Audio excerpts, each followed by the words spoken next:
ating title o ang ating mensahe ngayon ay makukuha natin sa Ezekiel chapter 47 verse 12.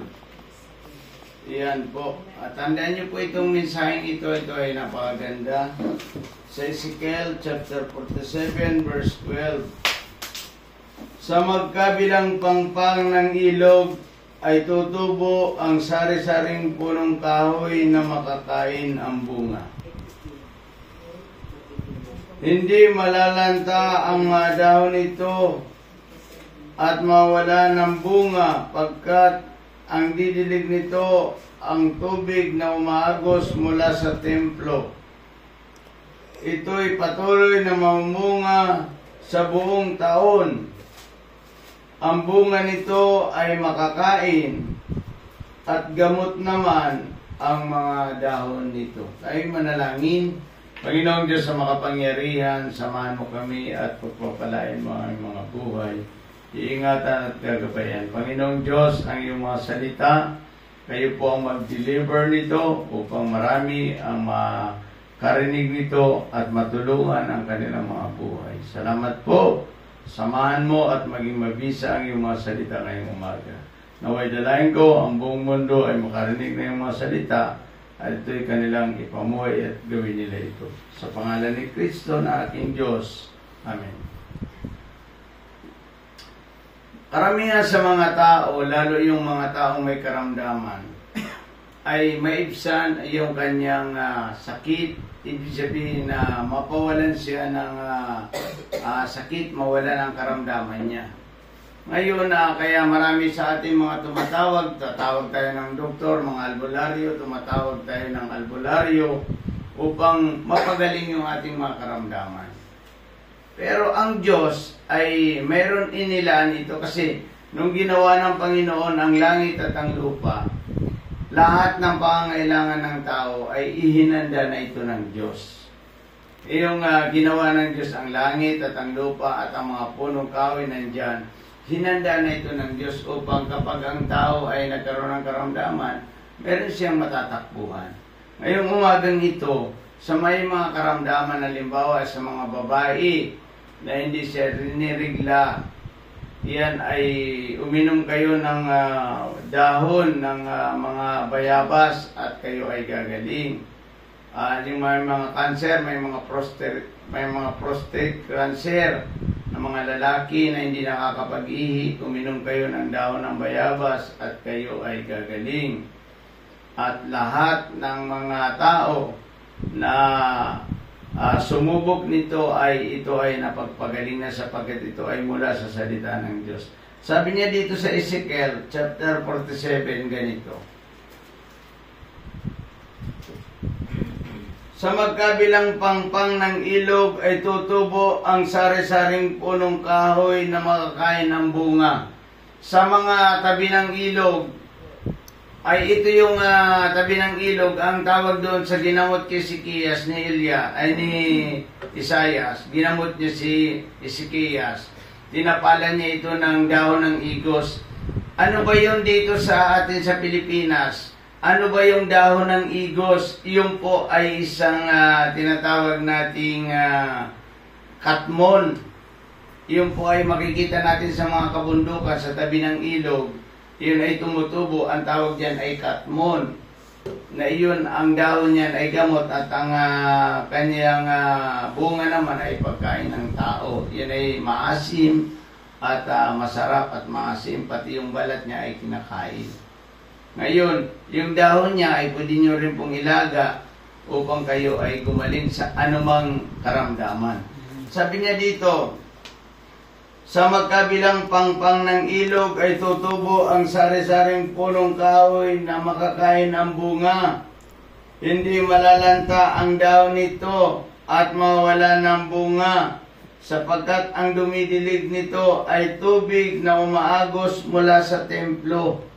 Ito ay ibig sabihin ng templo dito, yung ginawa ng Diyos. Ginawa ng Diyos. Dito, ang tubig na umaagos ay mula sa templo. Ito ay patuloy na mamumunga sa buong taon. at ang bunga nito ay makakain, at gamot naman ang dahon. Lahat ng punong kahoy na kinakain ng tao ay ang dahon niyan ay gamot. Kaya inirekomenda ng Biblia ang napakasimple ang nagamot sa atin ngayon ay bayabas. Kasi ang bayabas ay tumutubo yan sa lahat ng uri ng lupa. Tumutubo siya, bayabas. Mga kapatid ko, kung kayo po ay may mga karamdaman, kumuha kayo ng dahon ng bayabas, hugasan nyo lang ito. Ilaga nyo po ito, wala itong bilang, walang bilang kung ilan.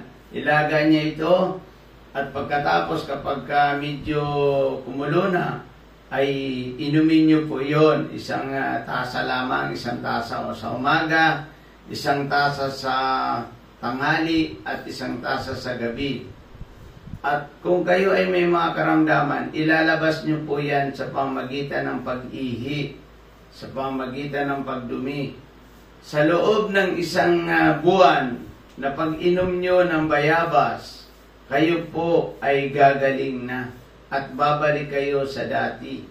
Ano man ang inyong mga karamdaman, ito po ay iihi nyo lamang at idudumi nyo po.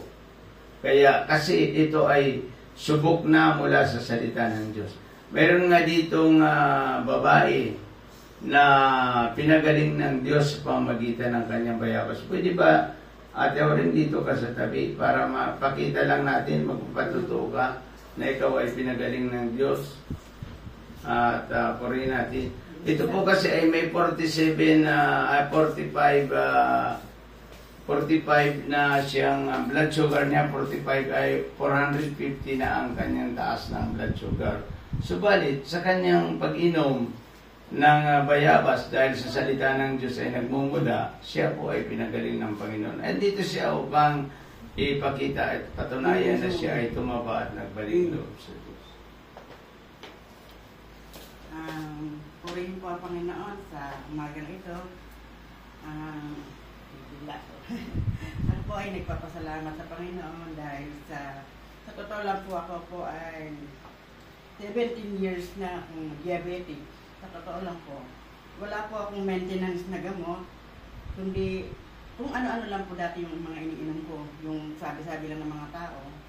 Pero ngayon po ay nagpapasalamat ako sa Panginoon dahil may ginagamit din ang Panginoon paraan para kung ano na yung dapat kong iniinom. Kaya ako po, nung last po na nagpatingin ako sa generic, nagpalaboratory po ako, kaya nakita po nila yung sobrang taas na ng sugar ko, nasa 400 na po ang sugar ko noon. Kaya pero medyo na napraning na ako, natalanta na ako ng mga time na yun. Tapos pangalawang balik ko, tapos lalong lumala. Talagang sabi ng doktor ko, parang lalong tumaas ang ang diabetes mo. Yun, parang nanlungo ako nung maanuhan ko na sa sarili ko. Sabi ko, nagpapalaboratory naman ako, nainom naman ako ng gamot, pero bakit gano'n ang nangyari sa akin? Sumusobra pa ng taas. Kaya nung pagdaan ko doon sa parlor ng aking hipag, ay ginamit talaga siya ng Panginoon para sa akin. Sabi niya, bakit parang nanlulungo ka niyo? Sabi ko, so, ang dami ko naman gamot. Sabi ko, gano'n, ang dami ko. Pinabibili ang doktor ng gamot, mataas ang cholesterol ko, meron pa akong UTI, meron pa akong yung basta mataas, sabi, gawin mo, bili ka lang ng dahon ng bayabas. Yun ang binigay niya sa akin, wala nang iba. Salamat sa Panginoon dahil doon sa pamagitan ng hipag ko, ginamit siya para ako ay mag-take ng dahon ng bayabas. Ngayon po, sa totoo lang po, kasi nung ako nagpatingin, 63 lang yung timbang ko. Pero ngayon po talaga, nung magtimbang ako, 70 kilos na po ako. Kaya purihin natin ang Panginoon dahil naramdaman ko po yung kung paano gumawa ang Panginoon sa buhay ko. At malakas na po yung aking pangangatawan. Hindi na ako kagaya dati sobrang nanlulumo. Ngayon talagang malakas ang aking katawan. Kaya yun ay binabalik ko ang lahat sa Panginoon. Purihin ang sinapag. Ayan.